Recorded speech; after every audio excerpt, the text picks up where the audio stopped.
We have never had more demand for Pokemon than we're having right now. The hype, the FOMO, the craze is higher than it's ever been. Everyone and their mother's brother wants Pokemon right now, and there's nothing you can do to stop them. Maybe you've seen some of this going on at a Walmart near you. What?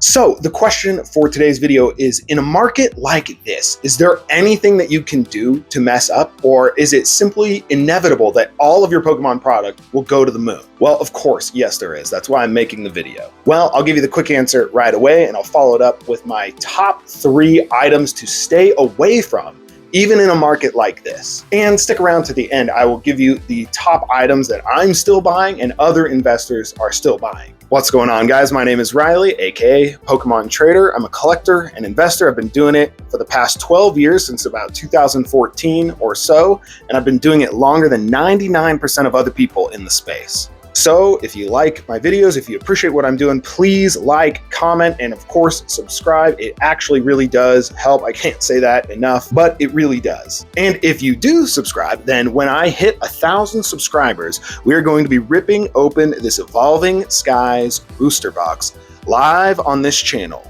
So give me a like and subscribe.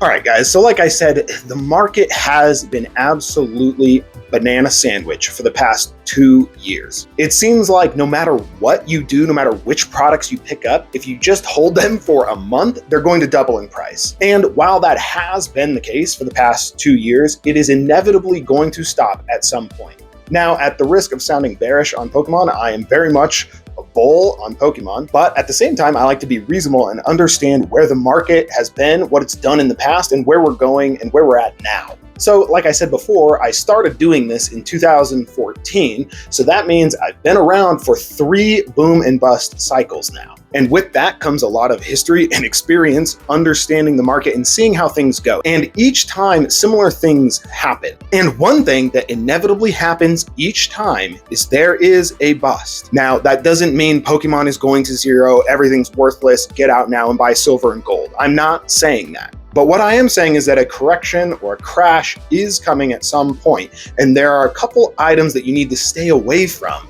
in order to protect your gains and protect your investments. Let's just start it off. Number 3 overpriced, overhyped item to stay away from is going to be Pokemon Center ETBs. When I think about investing in Pokemon in this current market, one of the top items I always come back to about being overpriced and overhyped is Pokemon Center ETBs. Now, of course, that's not to say that this is a bad product. I like the products. They vary from the regular ETB arts. They're great display pieces. They're much more difficult to get than regular ETBs, and of course they're more exclusive, because if you don't know, a regular ETB you can get at any big box store, Walmart, Target, wherever it may be, but the Pokemon Center ETBs you can only get from the Pokemon Center website. And if you've tried to get any product from the Pokemon Center website anytime in the past year, you know what a show it's been. So they are incredibly exclusive. It's got the Pokemon Center ETB stamp on it, as you can see here. And probably the biggest reason that is driving the price behind Pokemon Center ETBs is the Pokemon Center stamped promo inside. So all ETBs, regular ETBs and Pokemon Center ETBs come with the same promo, but the Pokemon Center ETB comes with a little Pokemon Center stamp, as you can see here. This stamp is super duper exclusive and cool. Now, of course, the best way to get collectors hot and heavy is to throw a stamp on there and make something slightly more exclusive.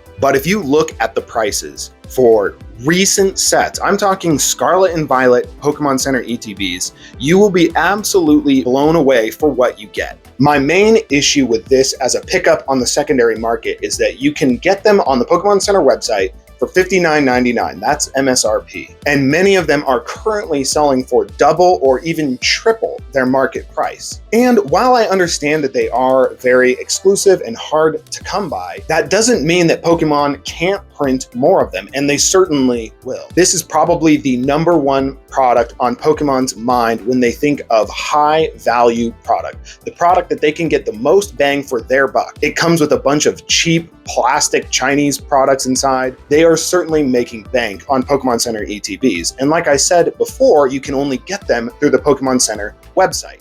So what that means is all of the profit is going directly to the Pokemon Company International. And I just want to throw in a quick caveat for this item, and it's going to apply to the other two as well. And that is that if you can get these products at a good price, MSRP specifically, then you should absolutely pick them up. I think it is still a great pickup at MSRP, or even if you can get them significantly below market. But if you're paying $120, $150, $180 for a Pokemon Center ETB, I'm sorry, I don't know what to tell you, but it is absolutely overpriced and overhyped right now. In the coming correction, these will certainly be one of the #1 products to drop the most in price. So on to the #2 overpriced item to stay away from is going to be hyper modern slabs and grail cards. Again, the hype and the FOMO for these cards is absolutely insane. Everybody wants these cards, including me. I'm a collector as well as an investor. And that's one of the easiest mistakes to slip into, is mixing up your collecting with your investing.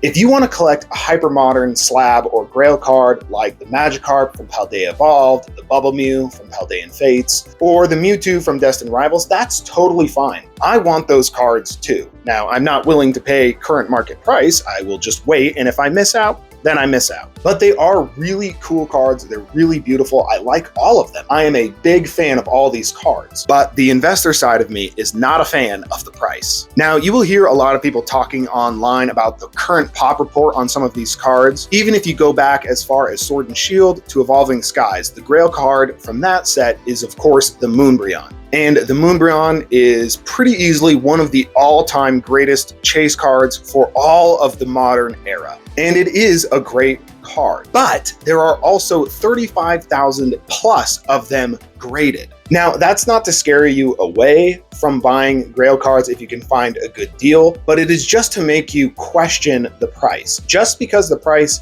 is $4,000 right now for the Moonbryon in a PSA 10 doesn't mean it's always going to be that way. I was around in 2022 at the turn of the COVID boom when things started to go south. I watched my PSA 8 first edition base set Venusaur go from $4,500 down to about $1,800. And it still hasn't recovered to that original price that I saw it going for back in 2021. So that is just a bit of history and a cautionary tale for those of you looking to pick up the modern grail cards. Again, I can't say this enough. They are really cool and I want all of them. But the investor side of me understands that the price is so insane that if you buy it at its all-time high, it's never been this price before, it's the most expensive it's ever been, you are likely going to get burned. So my advice for you on that, picking up the grail cards, just wait until there's a dip, wait until there's a correction, or the coming crash. Now, for my #1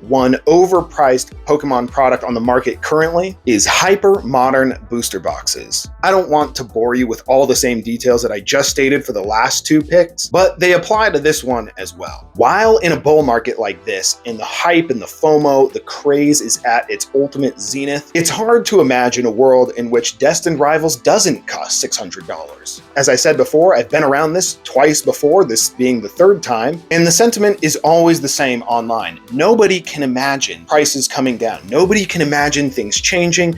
Everybody understands that Pokemon is a great investment now. And while they do, demand changes and sentiment changes over time. People start thinking differently about Pokemon. So if you're looking to pick up a hyper modern booster box, something like Destined Rivals or even Paldea Evolved, I know it's going out of print soon and it's a lot older than Destined Rivals, but the principle still applies. If you buy it at its all-time height, you are likely going to get burned at some point. And that's not to say that if you hold any of these products that I've mentioned for 5 to 10 years, you will certainly gain profit and likely a hefty one. So that's why Pokemon remains such a good investment, because if you hold it for that 5 to 10 year time frame, historically speaking, for the past 30 years, you will not get burned. But in the short term, you might. But this is a way you can protect your investments and maximize your growth. And as I promised earlier in the video, the top items that you should be picking up right now is basically anything at MSRP. Any product that you can get at Walmart or Target, Costco, anything you can get online at the Pokemon Center, and you can get it at MSRP, it is certainly a good deal. And I put my money where my mouth is. That's what I've been doing. Most of the money that I've invested into the hobby over the past year has just been items that I can get at MSRP. There have been a handful of items that I've picked up on the secondary market. An example of that was the enhanced Journey Together booster boxes. I got a case of those about 6 months ago when they dipped down, and I just picked it up from a guy who's desperate to sell on Instagram at basically MSRP. I paid $950 shipped for the case, which works out to about $163 per box. Another good thing to look out for when you're looking at items to buy, especially on the secondary market, is when an item is priced too low. That can certainly be a time to pick it up. But how do you know when it's priced too low? Who's to say that this price is too low and that price is too high? Well, if you listen to any of the other Pokemon investor YouTube channels, the GOATs, the OGs like ZNG Emporium, they will tell you the same thing. Oftentimes, it's a vibe. If you've been in this hobby a long time, like I have, it's just something that you see, you notice it, and you can just feel it. You feel that this item is priced too low. And I can give you an example of that. A quick example would be the prismatic booster bundles. Just recently, sometime in the last maybe 3 to 6 months, they dipped down to about $40 a booster bundle. And I didn't even need to look at any other prices to know that was too low of a price for a set with so much hype that everybody wants. Of course, if you want to follow the data, you can go look at other booster bundle products that came out in a similar time frame, and you can see that other worse sets were currently selling for more. Some of them $50, $70, even $80 for an objectively worse booster bundle. Well, why could that be? Well, usually all that means is the other set is maybe slightly older, it might be even slightly newer, but the set Prismatic Evolutions has seen a lot of restocks and reprints. So that is artificially driving the price down from what the market really values that set at. So there's a lot more I could go into on how to notice when a product is priced too low, but the easiest thing is just hit subscribe and follow me because I'll tell you. Well, that's about it, guys. Those are my top 3 overpriced items to stay away from and what products you should be looking at picking up. If this helped, like, comment, subscribe. It really does help. That's about it. Peace.